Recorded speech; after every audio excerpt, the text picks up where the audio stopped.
Boker Tov, today's daf, and it's Chag Tov. Today's daf is daf Kufov in Mציעא. The Mishnah had been talking about a case where a man had leased a field and for payment. But what was the payment?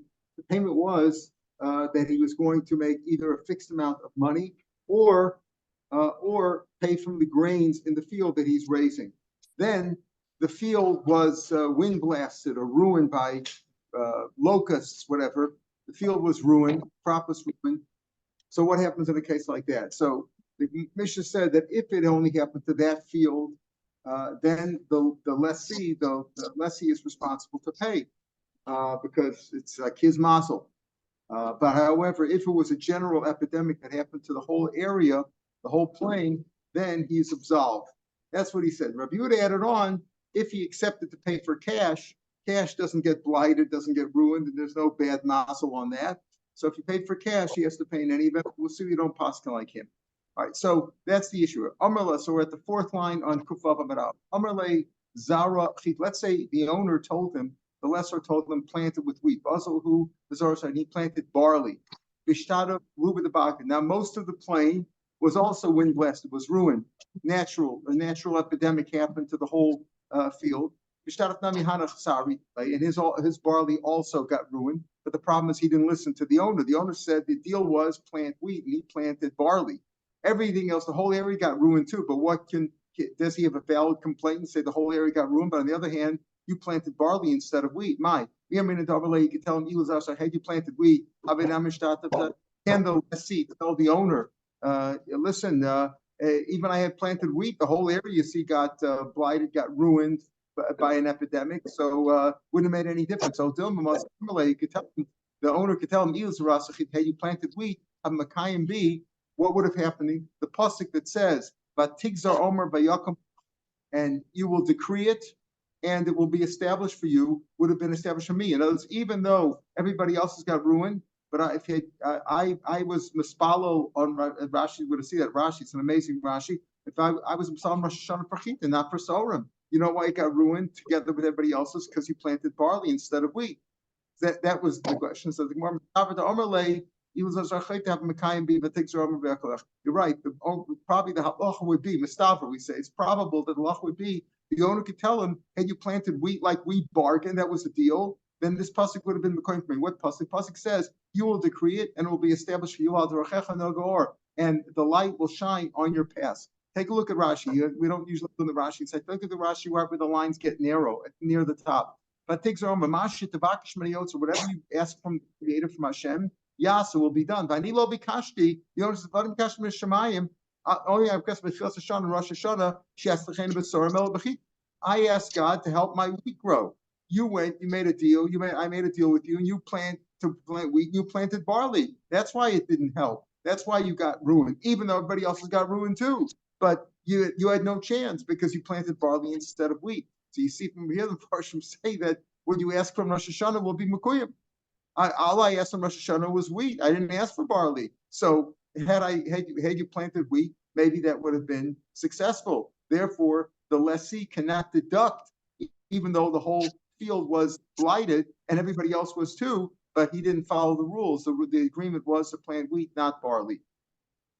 What happens? The Gemara, back in the Gemara, let's say the lessor, the owner, also had other fields in other areas, and they all got ruined by an epidemic. And this one also got ruined.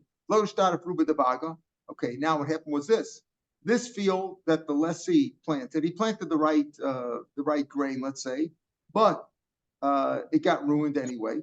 The rest of the plain, the rest of the valley, that it did not get ruined, but this one did. But all of the owner's fields got ruined wherever they were. Can the owner say, well, listen, the rest of the plain, the rest of the fields around this field did not get ruined, and therefore you cannot deduct. You must pay me the right amount of the lease, whether it be cash or grain. Since Kula Arsace, or can the lessee tell the owner, since all your other fields got ruined, Matzamli could say, it's because of your mazel. All your fields got ruined. All your fields got ruined. So can he? Which argument holds better water? Says the Gemara Mistabra, the Omerle, probably he can tell him, the owner could say, if it would be because of my bad mazel, something would have been left for me. In other words, got ruined, but I would have had something. And in this field, nothing I left. We remained a few from many. In other words, like a pasuk says that even if you get hurt, you won't get hurt totally. Now, this owner had other fields, so he had some fields that he could rent out. He had something there. So therefore, just like if his stuff would get ruined, something would have been left. And in this field, nothing got left. So therefore, he can claim that it's the fault of the lessee. It's a hard argument. Let's say the other way around. The lessee had many fields and they got ruined. The shtad of Ruba Debaga. In other words, the whole plain around there got ruined and all his fields got ruined. The shtad of Nami Habadaya. And this field also got ruined with them to Mai. Do you say since most of the area around there got ruined, minacule, it's not his fault, it's an epidemic, like somebody said, it's an act of God, it's not something that it's his fault, and therefore he could deduct from the lease payment because it's not his fault. Odilma, give a shot of Kularasa, since all his other fields got ruined, the lessees, Matziamale, the owner could say, Mishum Lesach, it's because of your bad mazel. Because all your fields got ruined. So the Gemara says, probably the owner can blame the lessee, and the lessee has to make good the payment. Why? He has to make it because that's your bad mazel. Why do we say it's his bad mazel? Let the lessee tell the owner, if it would be because of my mazel, something would have been left. Would have been the pasuk that says we remained a few from many. Not everything got ruined, just like we claimed in the other case where the lessor had other fields. So you should overlay because the owner could tell him, had you been fit, that something would have been left for you.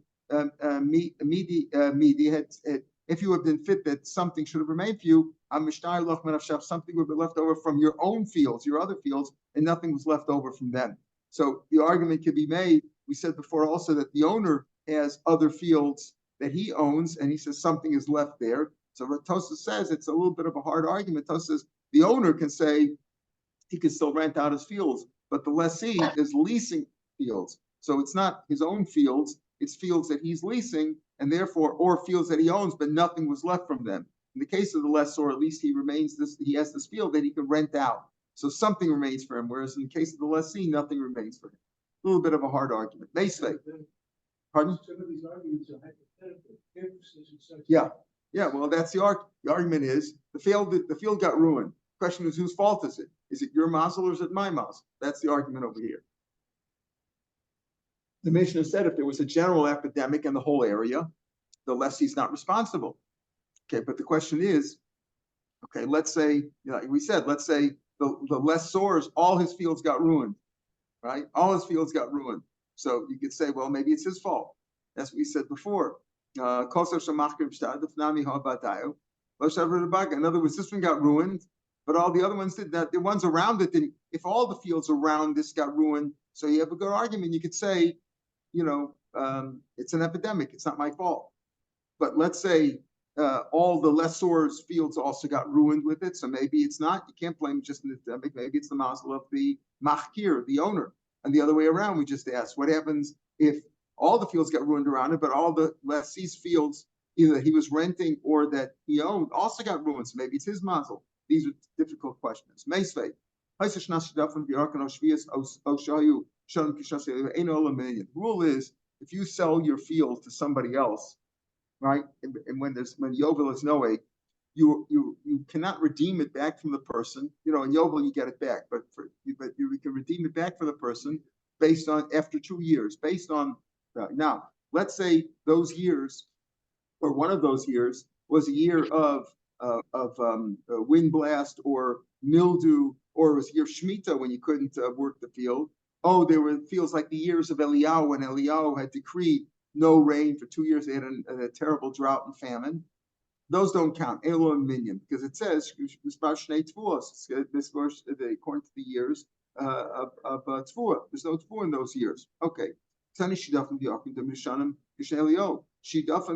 that we're talking about here in the pasuk is speaking about years of epidemic, let's call it, like the years of Eliyahu. where there was a mashnei yod lavi, there was no tfu at all, nothing grew. Afachanam lavi tfu klal. There's no klal. Aval hecha the iket tfu salkale. If there be some tfu count. So here too, lokamina makas medina. It's really like a kash on the mission. The mission says if it's a makas medina, there's an epidemic in the whole area. Everybody feels everyone. Then the lessee is not responsible, right? But over here, we see that what's considered a year of famine or of a shidafon, the year of an epidemic, if it's like the years of Eliyahu when there was nothing at all. But if some fields have produce somewhere, anywhere in the area, anywhere in the land there is produce, that's not called the Makas Medina. It's like that's different over there. Shani also over there it says according to the years of the tfuah. In other words, you have to let the man have, the person you sold it to, he has to have 2 years of produce. There's some there's got to be some years of tfuah, even if this guy doesn't have. But this guy maybe didn't grow anything, nothing grew in his field, but there is tfuah in the world. It says mispar shnei tfuah, the years of tfuah. There is tfuah in the world. Over here, it's not enough though that there's tfuah in the world. An epidemic could be even on a small area, only on this region, not on other areas. If that's the case, you say in the case where you sold your field and you can't redeem it for 2 years, but the 2 years must be years in which there is produce in the world. What about Shvius?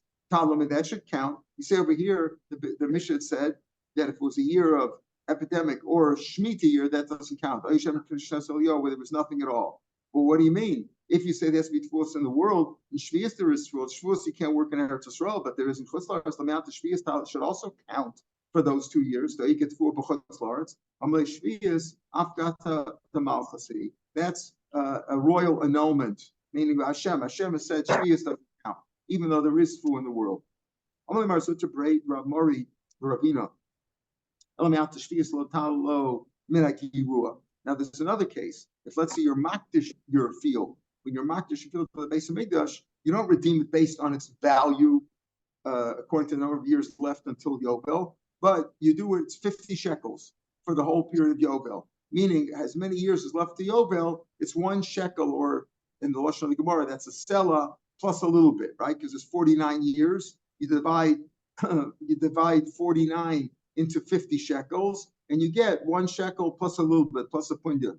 So if that's the case, if you say Shvius doesn't count, right, for the 2 years of tfuah when you sell your field to somebody else, so when you're makdish your field and you're quoted according to the formula of 1 shekel plus a punya per year, Shvius doesn't count. Well, in a 50-year cycle of Yovel, you have 7 Shemitah years. So you shouldn't divide it by 49, you should divide it by 42. You shouldn't count the Shvius years. Element the Shvius should not count for the deduction. You pay a sell opinion for the year remaining until Yovel. Meaning you divided 50 shekels into the 40 or 49 years into the 50 shekels, and you pay a seller, which is the shekel of the Torah, plus a punyan, a small amount. You shouldn't pay that. You should pay more than it. You should pay like almost a seller plus almost a dinar, because it's a bigger amount. You're dividing 50 by 42, not by 49.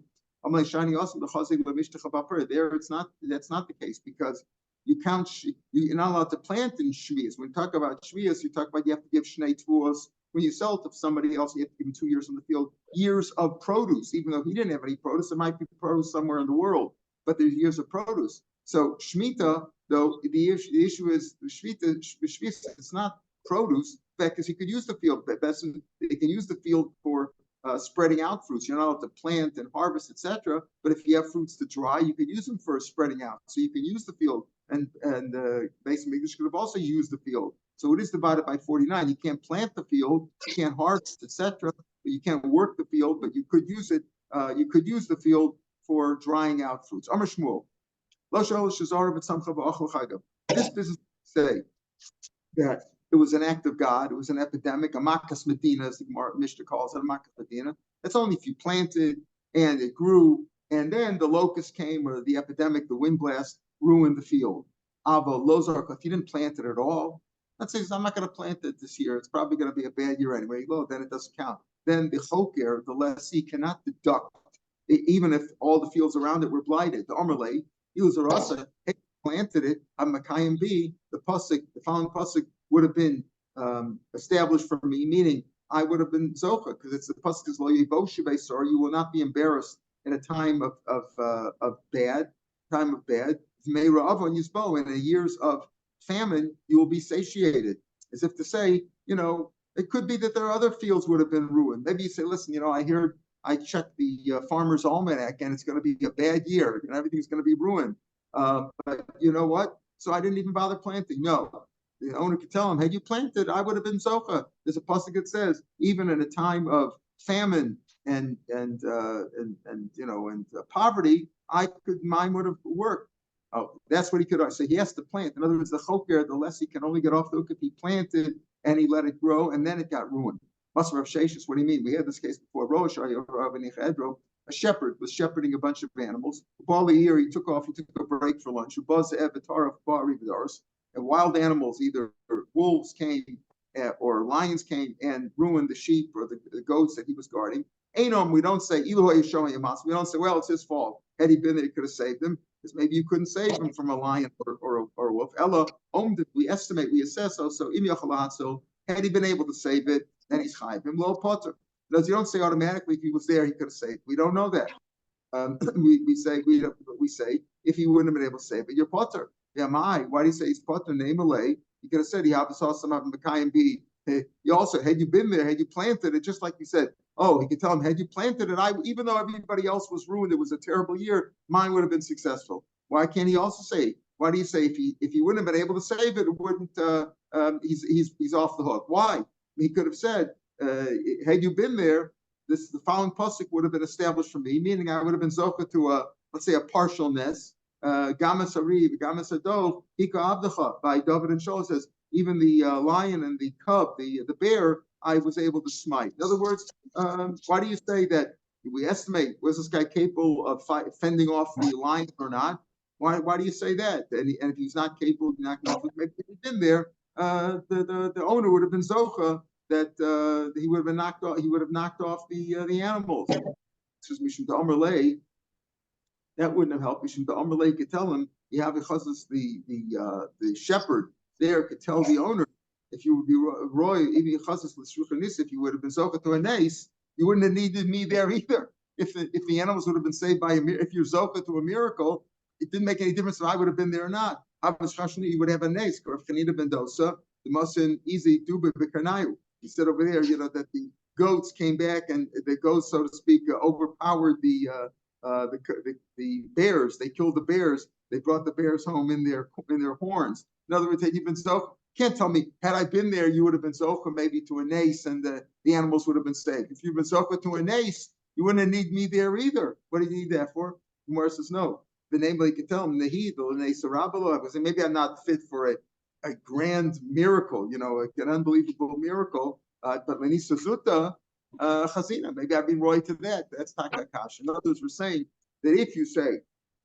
what's the reason why we say, in a case where the whole area was blighted, there was an epidemic and all the crops were ruined, I'm only zocha and I'm leasing this field. I'm only zocha if I planted and it grew and then it got ruined. But if I didn't plant at all because I figured they're all going to get ruined anyway, I'm not off the hook, right? Because the owner could say, yeah, had you planted, he would have been zocha. Here too, why don't you say, had you been there, maybe the animals would have been saved. If you're saying, had you been there, maybe I would have been zocha to some nest. That's Takakashi. Tani Chada, one Brisa says, we're at the top of Amid Beis. Parmishana Vishnia Zara, Shlisha Seder Zara. One Brisa said that he has to keep planting. Let's say he planted and it was ruined. Grasshoppers came, locusts, whatever, ruined the field, or a wind blast ruined it. He has to keep planting again. But the third time he doesn't have to. If he planted it twice, it's already a chazaka that's not going to work in a Zara. Another Brisa said Shlishis Zara, that he has to plant it a third time. Revi'ah Saint Zara, the fourth time he doesn't have to plant. So what's the steer between the prices? Lokasha. Harebi Shmuel.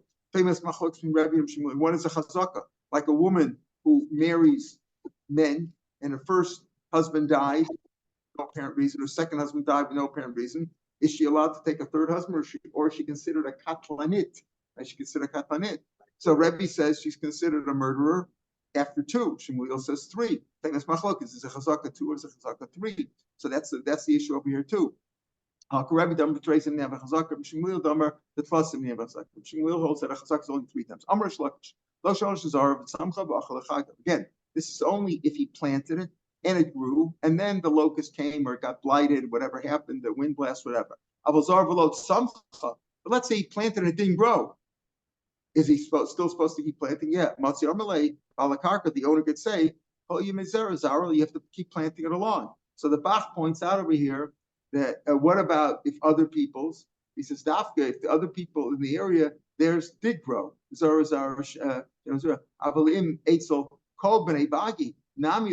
nothing grew, then he doesn't have to keep on wasting seed. But if some grew by others, and if he planted it, it grew, and then the locust ate it. So we said, according to Rebbe, you got to do it twice. According to Shmuel, you got to do it thrice before it's a chazak, and then you don't have to plant again. But let's say nothing grew. Let's say you planted it and nothing grew. Do you have to keep on planting more seed? So he says, yeah, you have to keep on planting. If there's a chance that it'll grow, you have to keep on planting. Until when? Until the sharecroppers come home from work, the end of the day. And Rashi tells us debate what's considered the end of the day, towards the evening or late in the day, when Kima, there's a constellation in the skies which is called Kima, and that's on their head. Meaning when let's say quitting time is 4 o'clock or 6 o'clock in the evening, when they quit, at that point the Kima is on top of their heads. At some time in the winter, that you have to keep on planting until then. We'll see. It's the Shiloh whether it's an Adar or Shvat, but he has to keep on planting, right, until that point. Shmuel says the name of Meir. They say this Kedvara. What are the seasons? At the end of Noah, after the flood, Hashem promised Noah that there'll be 6 regular seasons. And what are those seasons? The 6 seasons are divided up among the 12 months. How is that? So Rav Shimon said, and Rav Shmuel said that Rav Meir said, 2 months starting from middle of Tishrei, starting from Sukkot, and then Cheshvan, and then Chatzi Kislev, that's Zera. That's the first of the seasons when you plant. Chatzi Kislev, then going on from there. The second half of Kislev, Tevis, Chatzi Shvat. Chorf is what's called the winter, right? Cold. Chatzi Shvat, Adar, Chatzi Nisan, Kor. That's very cold, right? Winter starts, but Kor is very cold. Chatzi Nisan, Iyar, Chatzi Siv. Again, these are all 2-month periods. Chatzi is the harvest time. Chatzi Siv and Tammuz, Chatzi Av, Kayetz is the summer. Chatzi Av, Elul, Chatzi Tov, Shecham. That's when it's very, very hot. So those are the 6 seasons. Again, that's what the pasuk described, those areas of those times of Zera, Choref, Kor, Katzir, Kayetz, and Chom. Rabbi Yehuda counts it differently. He starts from the beginning of Tishrei, not from the middle of Tishrei. He counts from later on, the second month of the year. Tishrei is the first month, Cheshvan is the second month, So he counts from the second one. Now, who's the latest one? In other words, Rav Shimon, because Rav Shimon says you don't count from the beginning of Tishrei, you don't count from the middle of Tishrei, you count from Cheshvan. Okay. Man Mekel, who's the one who's most lenient, meaning who calls it to be the latter time? Rav Shimon. Even him, he says the Zera starts from Cheshvan and Kislev, right? But he doesn't go all the way up to Shvat or Adar. Tosfos learns that it's the time that he's referring to is in Shvat, and Rashi that it's in Adar. So they're arguing there, but even so, even Rav Shimon would say it only goes till like the end of Kislev. Doesn't go all the way till Shvat and Adar. So Lokasha. What depends what you're planting. Are you planting the early crops, the charfi, which is wheat and rye, says Rashi. Wheat and rye, they're planted earlier, right? Here we're talking about, so all this whole cheshbon about planting was talking about planting wheat and rye. But if you're planting the later grains, which Rashi says the later grains are what? Barley and legumes. Then it goes with a later time, and therefore there's no contradiction between that whole cheshbon about the months and this idea that how long do you have to plant until the sharecroppers come in from the fields and Chima, the constellation of Chima is up in the sky directly overhead. At the end of the mission said, all this business about the fields getting ruined, whether it's an epidemic or it's his fault, whether he can deduct or not, that's only if he's paying with grain. This is a lessee. It's not a sharecropper. He's paying a fixed amount of grain. But if he's paying in cash, the deal was for cash, then he can't deduct at all because the cash supposedly doesn't have a curse of blight or wind blast or mildew or whatever. So he tells a story now. A man had leased the field to plant garlic, Aguda Denar Malka Saba, on the bank of the river called Malka Saba, the king or the queen Saba, right? And that was the deal, that he was planting garlic there. Bezuzi, he was going to pay cash. Istakun Har Malka Saba. What happened was the river that supported, that irrigated that area got dammed up upstream. Askem Rav, that came before Rav Amarle. Rav says, Har Malka Saba lo of the Misker. It doesn't normally get dammed up there. It's not your fault. It couldn't have been anticipated. Makas Medina, therefore, it's considered a Makas Medina general epidemic in the whole region. Zil Nachile, and therefore you can deduct payment. You can deduct payment because it's not your fault. This was like an epidemic that hit the area. It's not the fault of lessee. You can deduct proportionally whatever the field was. It didn't grow anything because of this epidemic. It's not his fault. It's like an epidemic. It's not really an epidemic. The river dried up, so there was no irrigation. Rabbi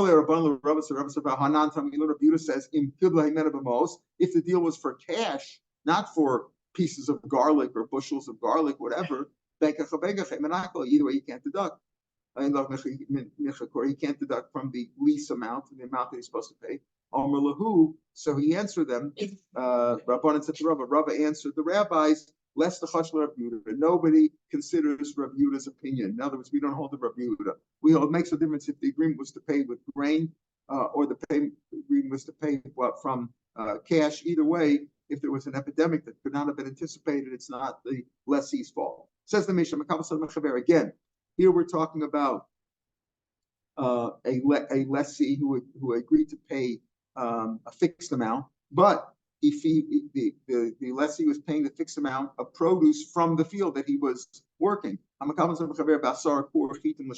was going to pay 10 kor, it's a large amount, 10 kor of wheat for the year.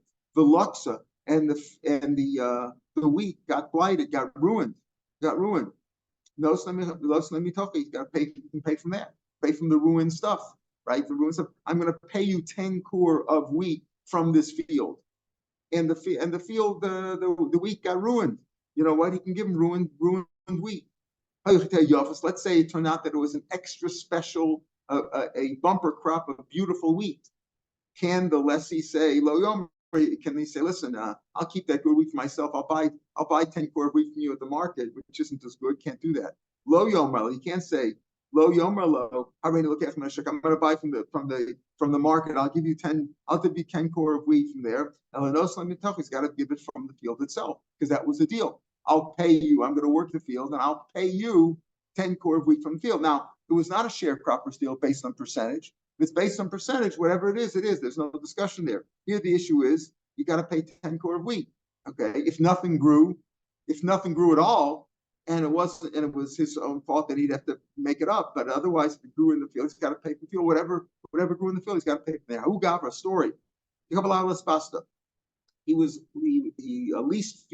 a land, he leased a field to grow cattle fodder like straw. That was the deal, and that was the lessor rented it for that. Right? But what was he going to pay? He was going to pay Bekuri Desari. He was going to pay, let's say, bushels or amounts, measures of barley. That means he wasn't paying from the field, right? Because the deal was to grow fodder, and he was going to pay with barley that he was going to buy in the market. Of das pasta, so he grew fodder. Then the lessee went and he plowed up the field of Zarosari, and then he planted barley there in that field that he wasn't supposed to plant barley. He was supposed to pay barley. The deal was, I'll pay you barley from the market for growing fodder. Zarosari, Veloku. Then the barley went bad. The barley was blighted by like an epidemic. Veloku Hanisari. Shachor of Chiviv, Misura from Surah sent this question. Misura the Pras, Surah on the Euphrates, like I'm going to read in front of Ravina. What about this case? This is like the case in our Mishnah where if it goes bad, you can pay from the field itself, even though it's bad stuff. Olo or not? Amalei, how can you compare it to our Mishnah? Hasam law of the Arash Lifusa. Over there in our Mishnah, you were supposed to plant wheat. You planted wheat, and the wheat didn't grow well. The field, so to speak, didn't do its shlichus, so you could pay out of there. What are you supposed to do? The field did not perform its job that the owner and the lessee had agreed to do, which is to grow good wheat. But over here, what was the deal? that the land was supposed to grow fodder, and it grew fodder. But he was supposed to pay with barley for the market. Can't pay him with bad barley. Here, the field did what it was supposed to do. It grew fodder. Right? The Mar did the job. It performed the task that it was designed for, and therefore but the lessee was supposed to buy good barley. He can't say, well, I grew barley in the field and the barley was bad. You can't do that. Similarly, I would have a couple of parties. A man had leased a orchard, a wine orchard, vineyard from somebody else. For 10 barrels of wine. Now, wine doesn't grow. Wine doesn't grow in the field, in the orchard, right? You got to take the wine, you got to process it and make the wine. Then, when he was going to give him the 10 barrels, the barrels went bad, turned to vinegar, turned sour. Talk about Huchamra. Rav Kana wanted this fail. Same as our Mishnah. I can give him bad barrels, right? I said from 10 barrels of wine that I'm going to produce from this orchard, and these are this is from the field. So if the barrels went bad, that's your tough luck. You could, just like in our Mishnah, you could pay from the bad wheat. Again, how to compare?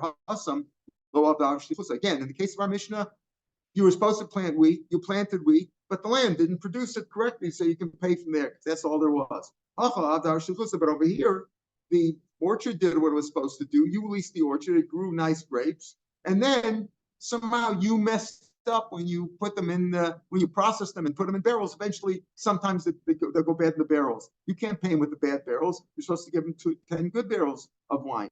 Even though Rav Ashi said that he agrees, let's say the grapes were wormy, right? When they grew in the orchard, the grapes were already bad. So then that's the same as our Mishnah. He can give him bad grapes because he can give him bad wine because that's all that grew. Or let's say a field, after you grow the field and you harvest it, and it's now in bundles, it's customary to leave it out in the field to dry. That's considered part of the process. If they went bad there also, then the lessee is off the hook. He can pay him with the bad stuff. Again, here a person leased. Remember we said all these Mishnayos after the first two are talking about either leasing for a fixed payment of grain or money, or sharecropping, but not both, like the first two Mishnayos. All these Mishnayos we learned today are Chakira, or where you're paying a fixed amount. So you would agree you lease the field to plant barley. You shouldn't, telling you right now, if you lease it to barley, you shouldn't plant wheat. If you lease it chitim, if you lease it to wheat, to plant the wheat, I'm sorry. However, if you leased it to rent wheat, you could plant it so. Why? Because wheat is more damaging to the field than barley. So if you lease the field to plant barley, you shouldn't plant wheat because wheat's more damaging to the field. Chitim, if your deal was to plant wheat, you can plant barley there too, because barley ruins the field, takes less nourishment from the field than wheat. Shmuel says no, you can't do either one. You can't do it. If your deal was to do this, you have to follow the deal. Similarly, tfua lo yizran kitnis. If you leased it to plant grain, you shouldn't plant legumes because that is more damaging to the field. Kitnis, if you leased it to plant legumes, you could plant barley or wheat, whatever, a grain, because that's less damaging. Shmuel also in both cases. What's Shmuel's right says you cannot switch. Whatever the deal was, you have to follow. That the Sivit says, Sheris Yisrael, the remnant of Yisrael, lo yasa will not do any sin, won't speak falsehood, and they will not find in their mouths any tongue of deceit. In other words, you have to keep your word. Very simple. If the deal is to wheat, you do wheat or barley. Meisvei. What about this case? Miglas Purim, we had this before, that what they collect for Purim, for the Aniyim, they're supposed to use it for the food for the Aniyim. So they should have a Suda on Purim. Matanos Lavyonim is so they should have what to eat on Purim. But they're not that makbid if you're going to use it for, you bought it for chont and you use it for kugel or whatever, that's so makbid, or maybe they're going to use it for a pair of shoes.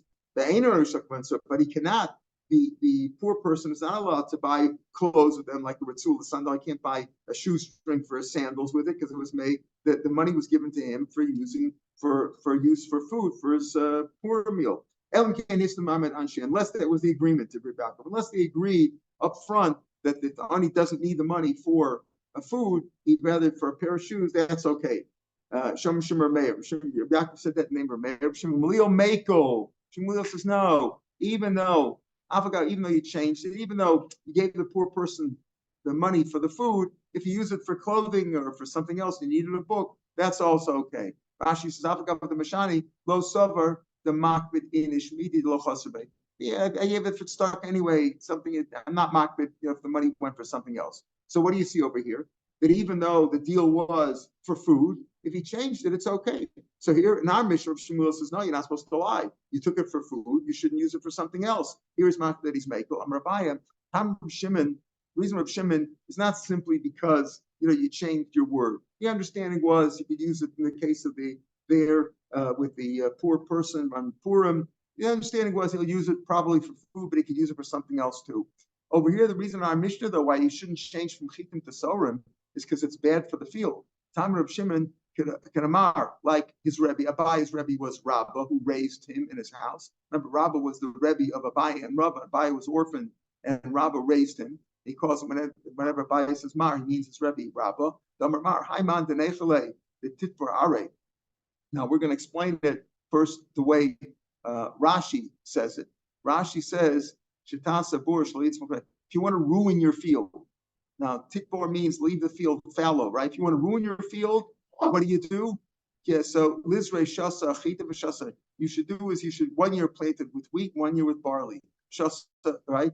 Lizre shasa achita v'shasa sari. Shasa shasi v'shasi erev.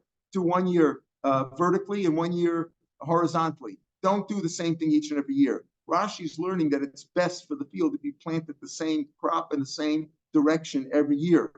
So therefore, what happened here is Shmuel saying, you know why it's also to do that? Because maybe the owner planted wheat last year. So if the deal was to plant wheat, you should continue planting wheat because you'll ruin the field otherwise. That's why he says over here. Yes, Shmuel's not makbid on the words that you said your deal was for chitim and you're going to do sorim because you didn't keep your word. Not because of that, simply because it's ruinous to the field. That's only if you didn't plow the field again afterwards. Lesson above it. If you planted with a different crop or a different direction, and then afterwards you plowed it again and again, meaning you plowed it after you harvested, you planted again before you planted for the next year's crop, that's okay. This is all the way Rashi explains it. Tosfos learns the other way. Meaning if you want your field, that there's a way to preserve your field by either alternating crops or leaving it fallow for a year. 1 year you plant, and 1 year you leave it grow. You let the nourishment, the nutrients in the field regenerate themselves. So Ratos is saying just the opposite. If you want your field to be like it's fallow, meaning like you left it off for a year, but you still want to plant, alternate your crops. So if you planted last year wheat, you should plant this year barley. If you planted this year lengthwise, you should plant this year crosswise. Do that, alternate the crops. It's a good thing. But either way, Rav Shmuel is correct because he's saying don't change the agreement. Don't change your according to Rashi. Don't change the agreement if he said wheat, you shouldn't do barley because maybe last year you planted wheat. According to Tosas, if the deal is to plant wheat, you shouldn't plant barley because last year he did barley, and you're supposed to alternate the crops. Either way, you shouldn't change it because the owner has an interest in keeping his field in good shape and not ruining it. And here we're talking about chakira. Rashi points out that if we're talking about a sharecropper, then he's better off getting more money and don't help the owner. Don't worry about the field. But here we're talking about a lessee who's paying for it out of the crops or paying cash.